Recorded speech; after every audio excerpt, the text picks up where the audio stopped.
بھٹی صاحب، یہ اتنی پیاری آپ نے باتیں کی ہیں، مجھے یہ بتائیے کہ ہمارا نوجوان یہ سب کچھ کیوں نہیں سیکھ پایا؟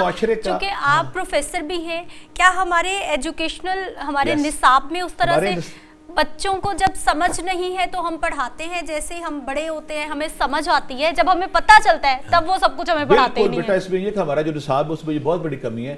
ہمارے نصاب میں جب تک سیدہ زہرا کی سیرت کو نہیں لایا جائے گا، جب تک ان دونوں شہزادوں کی اور آقا کریم کی سیرت کو نہیں لایا جائے گا، تاکہ جب کوئی بھی بچہ پہلے ماں باپ گھر میں سکھائیں، پھر مدرسے میں جائیں، پھر اسکول میں بھی جائیں تو ان کو پتہ ہوگا کہ ان کے رول ماڈل کون ہے. کیونکہ امام صلی اللہ علیہ وسلم سمپل ان کے رول ماڈل کو آج کا نوجوان اپنا لے. انہوں نے محبت بانٹی، انہوں نے پیار بانٹا، انہوں نے سخاوت بانٹی، امن بانٹا، اور نفرت، تکبر، غرور، شہوت وہ یہ شان رکھتے تھے کہ سیاسی تفاخر ان میں آئی تھا، لیکن وہ تھا ہی نہیں. سبحان اللہ. مسئلہ یہ کہ جب کسی کا پرابلم بیٹا کہاں ہوتی ہے؟ جب آپ کے پاس پاور آتی ہے، آپ کے پاس اختیار آتا ہے. ان سے بڑی پاور میں کہتا ہوں تو کائنات کی سب سے بڑی گدی، وہ ویسی گدی نہ آگے آنی ہے نہ کبھی آئے گی، نبیوں کے سردار کی گدی. اور امام صلی اللہ علیہ وسلم، حسین علیہ السلام جب مشکل ٹائم آیا اس گدی کو ترک کر کے جنگل میں نکل پڑے. یعنی کہ یہ ہے کہ اسلام سے محبت اور آقا کریم کی جو شریعت سے محبت، اللہ تعالیٰ کے احکامات کے سے محبت.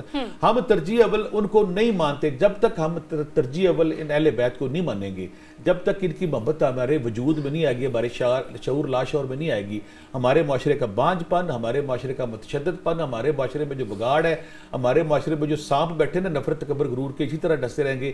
جب ہم ان کی محبت کو، ان کے پیار کو، ان کے امن کو اپنی زندگیوں میں لائیں گے، پھر ہم اخوت بانٹیں گے، پھر ہم پیار بانٹیں گے، پھر ہم سخاوت بانٹیں گے، پھر ہم امن بانٹیں گے. ان کی تعلیمات ہمیں نصاب میں بھی ہونی چاہیے، ہمارے گھروں میں بھی ہونی چاہیے، ہماری زندگی میں ہونی چاہیے. اجتماعی طور پہ، معاشرتی طور پہ، معاشرے کو، سوسائٹی کو، گورنمنٹ کو، ہر جگہ پہ ان کی تعلیمات کو رول ماڈل کے طور پہ لینا چاہیے. تب بھی ہمارا معاشرہ امن کا بغیورہ ہوگا، تب بھی سالے انسان پیدا ہوں گے، تب بھی سالے معاشرہ تشکیل پائے گا.